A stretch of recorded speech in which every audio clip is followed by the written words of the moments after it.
aí, pessoal, voltamos então com mais um importante conflito do século XVIII, que definiu agora, gente, muito da história e da geopolítica, então, na América. Que conflito é esse? Exatamente o primeiro país que se tornou independente na América, a Revolução Americana, ou conhecida como Independência dos Estados Unidos. Então, nós observamos, né, gente, nesse mapa, a diferença entre colonização dos Estados Unidos, só para a gente ter uma referência aqui no estudo. Sabemos que a região centro-norte foram colônias, então, gente, de povoamento. O que significa isso?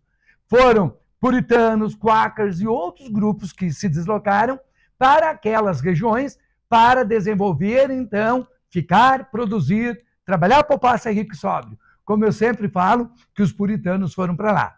Então, essa região tinha uma produção para o mercado interno, desenvolveu manufaturas, e foi uma região, né, que se desenvolveu de forma autônoma. Já a região sul baseou-se na chamada colônia de exploração, baseada na plantations, com uma economia com produção agroexportadora e mão de obra, então, escrava. Enquanto o norte, mão de obra livre ou semi-servil, o sul, então, gente, mão de obra escrava. Isso, para a aula, né, para o nosso conteúdo hoje, nosso conflito, não é importante. Ele é importante para a Guerra de Secessão no século XIX. Então é importante ressaltar, né, como base, exatamente a diferença entre, né, a colonização do norte e do sul. Mas, para nós, hoje, estudando o conflito, que é a Revolução Americana, o que nos importa, na verdade, gente, é a situação geral das 13 colônias inglesas da América do Norte durante o século XVIII. Veja bem, em termos gerais, gente, tá? Nós temos a participação política em assembleias. Olha lá. E a legislação local, com determinada, o quê? Não é liberdade, mas uma determinada participação e liberdade administrativa. Por quê? Porque naquela época, quem tinha 50 acres de terra, certo? Nas 13 colônias, tinha direito a voto. Além disso, né, o imperador, ou na época, rei inglês, escolhia os 13 governadores das 13 colônias. Mas quem ajudava a pagar, né, gente, o salário eram exatamente os colonos. Por isso, cada vez mais, eles exigiam uma determinada autonomia.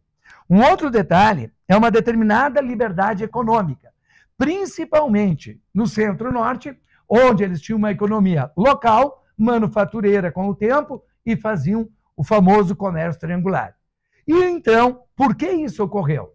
Porque tu vai te lembrar que no século XVII, os ingleses estavam passando por problemas internos, que foi exatamente a Revolução Puritana e a Revolução Gloriosa. Então eu sempre falo que eles estavam cuidando do próprio rabo. Se eles passaram por duas grandes revoluções internas, eles deixaram a Deus dará exatamente o quê? Certo? As 13 colônias. E isso, tá, levou a um determinado desenvolvimento, né, autônomo das 13 colônias. Qual foi o problema? Que depois a Inglaterra vai ter dois grandes pontos. O primeiro, que é a Revolução Industrial, né, gente? E aí a Inglaterra, ao fazer a Revolução Industrial, aumenta o pacto, certo, que ela tinha em relação às colônias. Segundo, certo, a Guerra dos 7 Anos, que nós já estudamos, em que a Inglaterra vence, ganha o Canadá, a Índia, vários locais, mas a Inglaterra endividada vai aumentar os impostos sobre as 13 colônias. E aí, né, gente, a lei do selo, do chá, a lei do açúcar, né? E isso tudo indignou os colonos que, acostumados com uma determinada autonomia, certo, política administrativa, vão querer, então, o processo de independência. Por isso, gente, algumas questões importantes. Primeira, como diz lá, o The Boston Tea Party. Marcos, o que foi isso? Relembrando, né, o que vocês estudaram no colégio.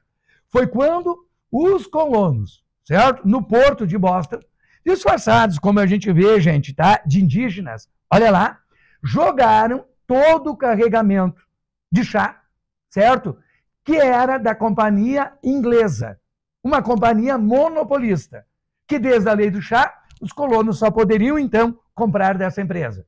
O que os colonos estavam revoltados? Exatamente com o monopólio do chá. Quando ocorreu o The Boston Tea Party, ou seja, a revolta da festa do chá, a Inglaterra, então, gente, vai fazer o quê?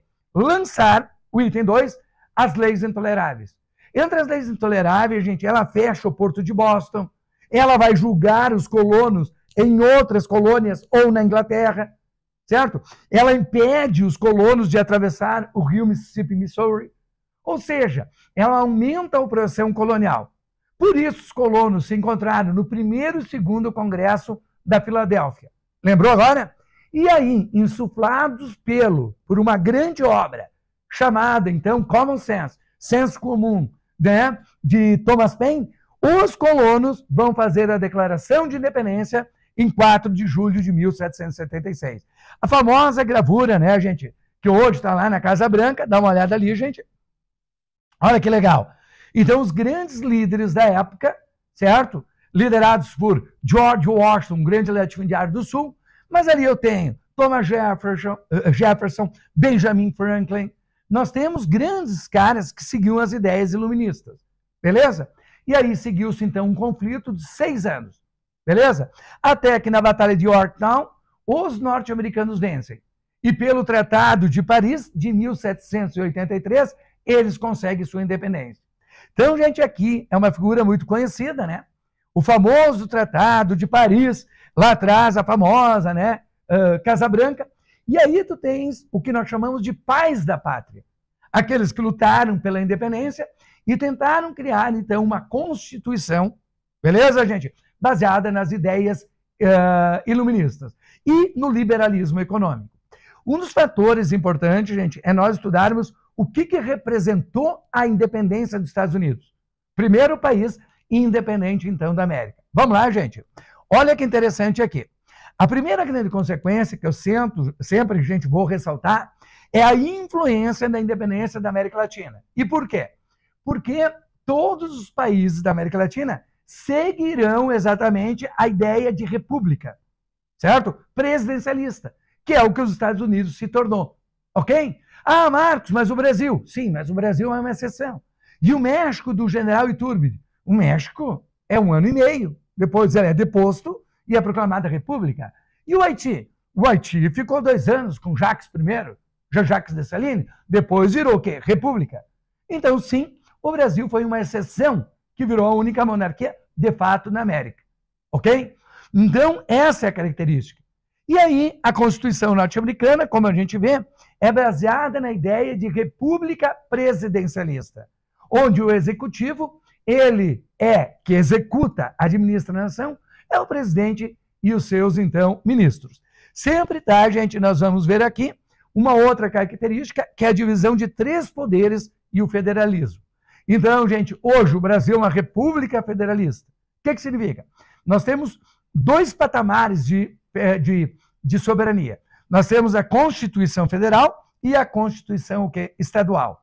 Os Estados Unidos é a grande característica. Por quê? Porque, de fato, nos Estados Unidos é uma república federalista. Cada estado pode ter ou não pena de morte, pode fazer empréstimos ao estrangeiro, sempre quem quiser, sem passar pelo Banco Central, né, norte-americano. Então, lá, realmente é uma república federalista dividida em 3 poderes, que é o executivo, legislativo e judiciário. Uma outra grande consequência, gente, tá, é a manutenção do quê? Da escravidão. Porque a escravidão ela só vai ser, né, pessoal, abolida durante a Guerra de Secessão por Abraham Lincoln pela emenda número 13. Então, o que nós sabemos? Tá, gente? O que é o grande ponto para nós discutirmos? Que o iluminismo e o liberalismo, quando entraram na América, né, trazidos pelos filhos de latifundiários e comerciantes que foram estudar na Europa, ele entrou manco, como eu sempre falo em aula. Por quê? Porque ele foi lapidado, burilado. E tanto os Estados Unidos como os países da América Latina, excetuando o Haiti, não aboliram a escravidão. Então eles utilizaram o liberalismo com a ideia de quê? A ideia de livre cambismo, de liberdade de comércio, fim do pacto colonial. Mas não com a ideia, lembra que eu sempre faço, gente, de igualdade jurídica. Ou seja, não teve igualdade jurídica, porque nós realmente não abolimos a escravidão. E isso, gente, é muito importante. Por que geopoliticamente os Estados Unidos, a independência dele é importante, então? Porque influencia a independência da América Latina. Todos virarão uma república como ele, ok? E também todos seguirão o mesmo exemplo. Não irão abolir a escravidão nesse momento. E o Brasil pior, né? O Brasil vai ser o último país, certo, gente, ocidental, livre, que vai abolir a escravidão somente em 1888. Né? E daqui a pouco eu vou te mostrar o que aconteceu no Haiti, que é o único que aboliu a escravidão. Então, lembrar isso aí, eles influenciaram a Revolução Francesa e eles começaram, então, gente, uma expansão territorial, que em um século vão aumentar 15, 16 vezes. E dessa forma, gente, tá? Levará à Guerra de Secessão lá no século XIX, com a vitória do Norte e aí, então, o desenvolvimento industrial dos Estados Unidos, que torna-se-á uma das maiores potências já no século XIX e início do século XX.